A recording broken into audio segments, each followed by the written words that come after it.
everybody, CW here. I got another little mini scope review.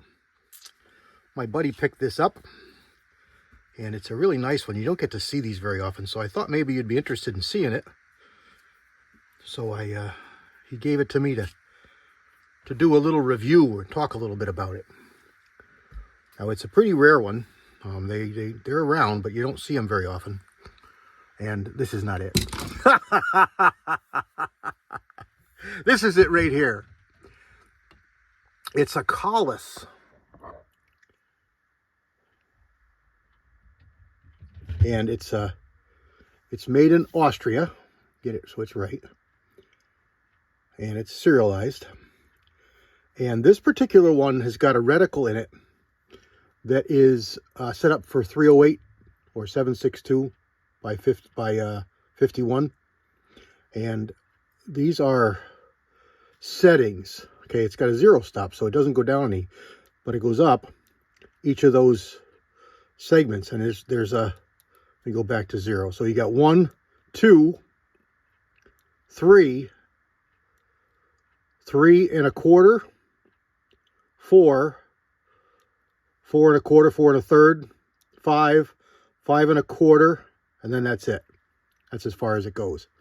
And it's got a stop. It's got a resettable turret, so you can change that for your sight in.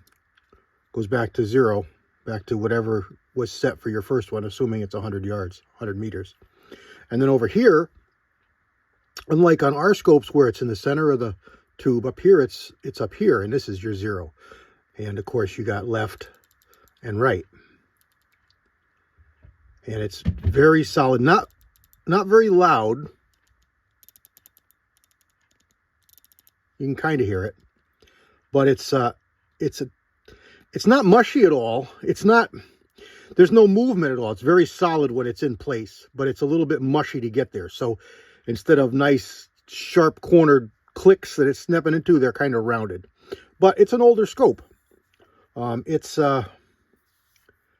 don't really know the stats on this. It looks about 40 millimeters. Let's clean some dust off it here. And I was able to take a good look at this scope outdoors yesterday. We went to a couple of gun shops yesterday. He had the day off. He had the week off, or has the week off.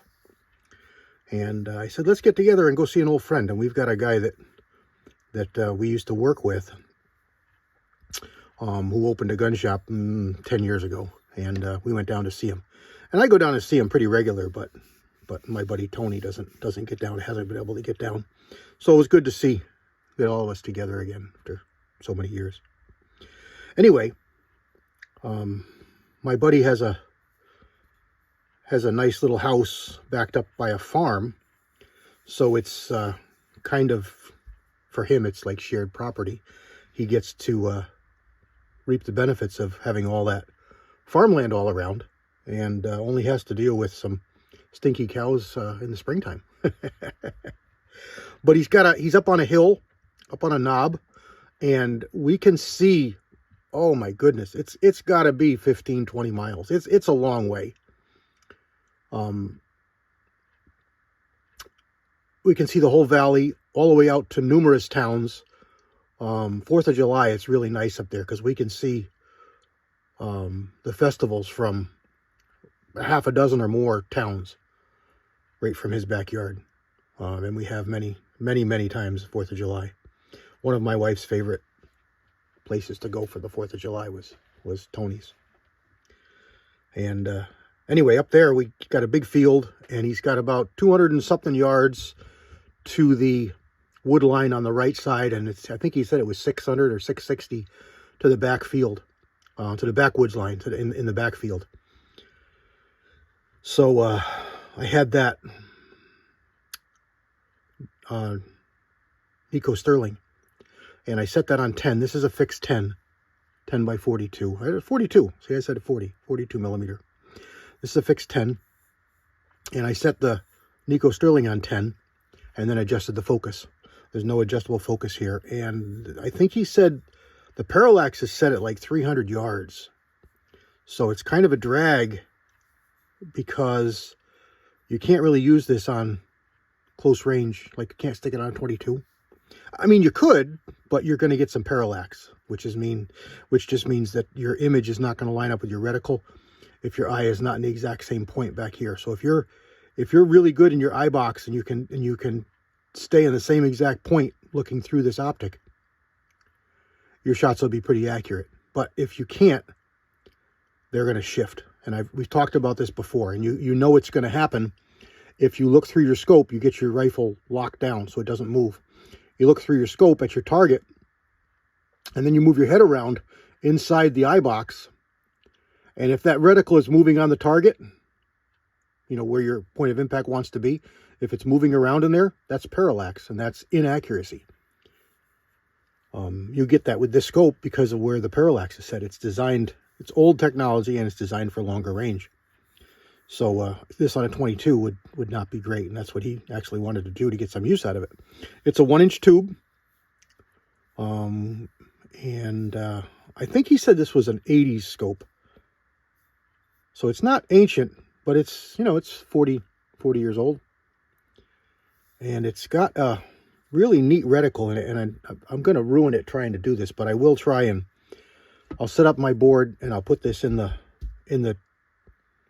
clamp, and we'll see what we can do here. Stand by. Okay, let's see if we can do this. And I'm sorry if I make you dizzy. This is really hard to do. You can see it there, but I'm trying to make it so it focuses for us. And it's got some markings at the bottom for yardages. I don't know why it won't focus for us. There it goes. Okay. So it's kind of a modified German style with a post reticle, fine crosshair stratas.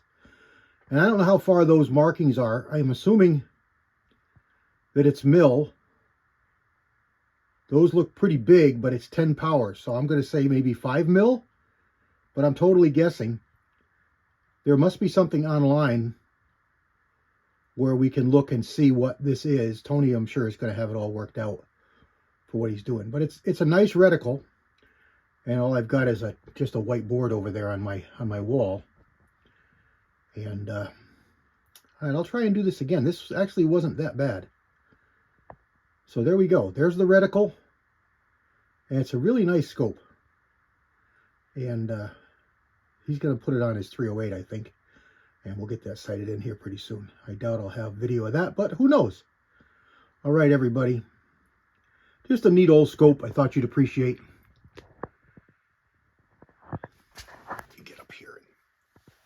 All I did was clamp it in my bog pod. But there it is. The KAHLES ZF-95 10x42 1-inch tube, old school, fixed 10 power target scope, made in Austria. All right. God bless everybody.